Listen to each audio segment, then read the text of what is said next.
umagang ako'y gumigising, may pangarap na pilit kong inaabot.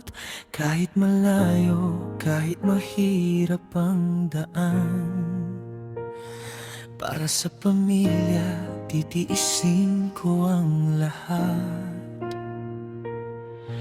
Nagtrabaho ako sa lugar na malayo, iniwan ng tahanan, tiniis ang lungkot, bawat pagod at bawat luha sa gabi. Iniisip ko kayo, kaya kinakaya ko lagi.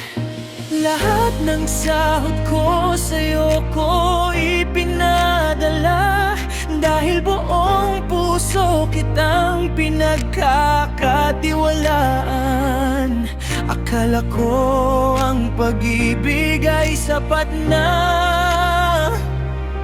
akala ko hindi mo ako kayang saktan. Mahal kita, kaya paulit-ulit akong nagpatawad. Kahit ilang beses mo akong niloko at sinaktan, nagtiis ako. Nagtrabaho, ibinigay ang lahat para sa buhay nating gusto kong maging maayos. Lahat ng sahod ko, buong tiwala kong binigay, dahil akala ko ikaw ang aking kakampi habang buhay. Pero bakit sa dami ng aking isinakripisyo, sa huli ako pa rin ang naiwan na luhaan at sugatan.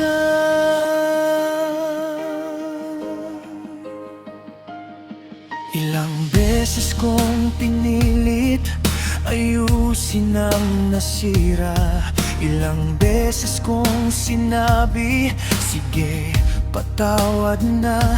Hindi dahil mahina o wala akong halaga, kundi dahil minahal kita ng higit sa sarili ko. Malayo man ako, puso ko'y nasa bahay, nagtatrabaho ng husto para may maipadala.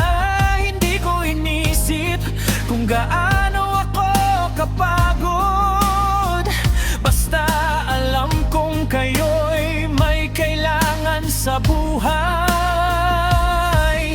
Hindi ko binilang ang araw na nag-iisa, hindi ko sinukat ang sakit at pangungulila. Ang tanging hawak ko'y tiwala at pag-asa na balang araw magiging sulit din ang lahat.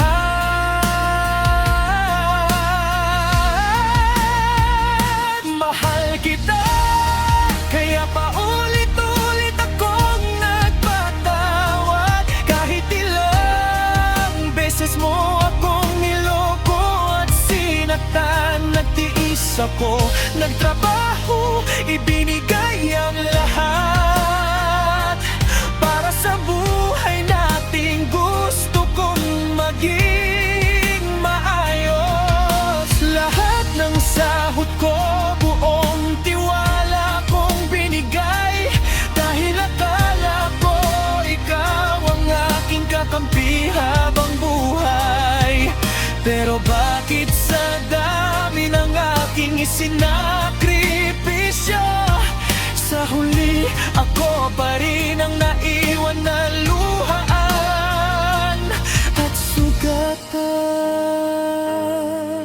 Siguro darating ang araw na mapapagod din ako, hindi sa trabaho kundi sa paulit-ulit na sakit.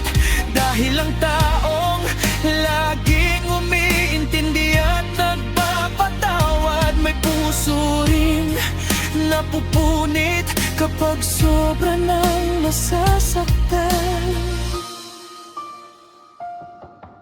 Hindi kailangan ng panlilinlang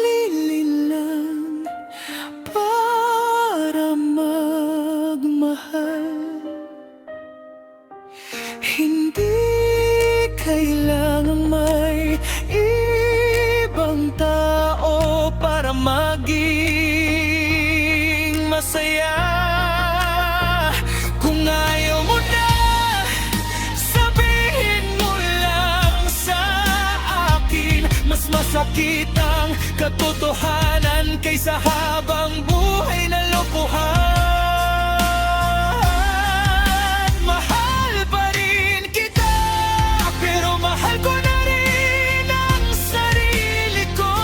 Hindi habang buhay ako ang iiyak para sa ating dalawa. Ginawa ko ang lahat, ibinigay ko ang buong buhay. Walang natira sa akin kundi pagod at mga sugat. Lahat ng sahod ko, lahat ng tiwala ko, lahat ng pangarap ko, inilaan ko sa'yo. Kung hindi pa rin sapat ang pagmamahal kong ito, sabihin mo lamang, ba't ako'y marunong na bumitaw. Ako si Annette, isang babaeng nagsikap, nagtiis at nagmahal. Hindi ako nagsisi na ibinigay ko ang lahat. Ang masakit lang, sa taong pinagkatiwalaan ko, doon ko rin pala matututunang hindi lahat ng mahal natin marunong mag-ingat sa puso natin.